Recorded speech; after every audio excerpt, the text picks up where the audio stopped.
Nova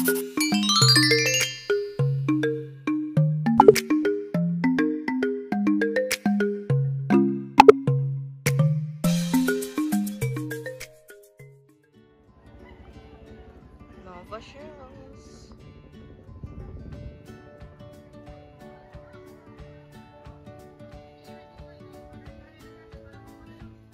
SpongeBob.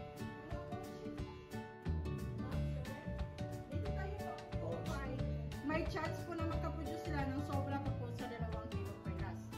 10 bilog na perlas po yun. Ganito po ang estimate namin sa edad nila is more than 1,000 years old.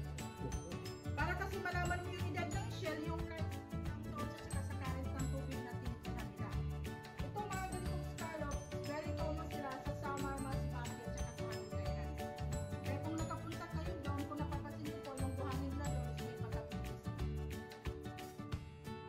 Then ang scientific name po niya is Rictavula hirohitoi, named after Emperor Hirohito ng Japan. Kumbaga, in-honor lang po kay Hirohito kasi scientist po siya at the same time collector ng mga shells po. Pero ang presyo niya is yung 1,000 na pera namin.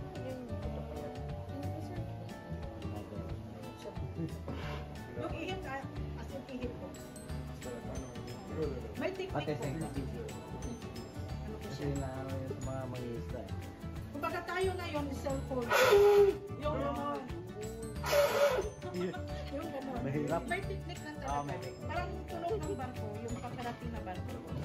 Kumbaga pag ganyan po, pag pinapatunog po yan, ibig sabihin po yung area na yon, it's either may pambi-meeting or pagtitipon na magaganap or may sakunang nangyayari po. Kailangan na po. Ganun kasi sa mga kwento dito. So pag Mga recess, naglalakot natin ng isda, yun yung ginagamit. so pag recess na, Dito naman po isa po nagawa na po sa fiberglass ang wood. Mga replika na lang po yan lahat po. Sabah, kapag gusto nyo. Then ito naman, Sinophoridae family shells. Sila naman po yung mga shells na kinukonsidered namin as the first shell collector. Kasi po sila mismo, nangongolekta din po sila ng mga kapwa na shell. Kumbaga itong mga tiny shells dito na nakadikit, natural na dumidikit sa kanila po. Parang may magnet yung pinakamalaking shell. Kung saan ko na yung malapit sa habitat nila, kinokolekta nila o minamagnet po. Kaya po may bubog at saka kawis lang naman. Hindi na siya matanggal. Hindi. Once na nakadikit pa, wala na pong chance. ang part na dahil shells yun. Kumbaga ang ano po, ang rason kung bakit nila dinidikit yung mga ibang shells po, ano po, for defense mechanism nila. Kasi ganun tayo po. Then this one, sea urchin.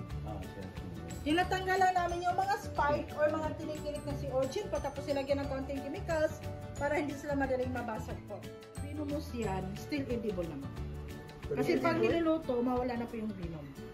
Pagbuhay lang talaga sa delikado. Every butas ito is may mga laman. Then kung gaano kahaba yung shell, gano'n din kahaba yung laman. Pero ito, mas recognize sila as family ng mga corals po, dahil sa mga shells. Ang buong pangalan ng boss namin po is Kirino Hora. Dito sa paggawa na po ng ano po, nagiging Kirihura. Tapos yung sa kabila na po is nagiging Hora. Yung apelyado lang po yung ng boss namin yung ginamit. Buhay pa po yung boss. Yes po. He is 83 years old po. Then yung pag-collecta niya sa sample ng mga barok na mga pearls, so mga giant plant po. Hindi talaga sila yung bilog as in bilog, mga irregular shape po. Kumbaga ito, pwede na itong gawing jewelry. Kaso lang marami pang process na pagdadaanan. I-cut mo pa yung shell, tanggalin mo yung pearl, i-mold mo yung pearl according sa size or shape na gusto nyo po, i-polish po, para mas pumunta. Then ito naman, ito lang talaga yung pearl. Yung nasa baba, part po yan ng shell na nasama na po sa pagtubo ng perlas. Kaya baroque shape.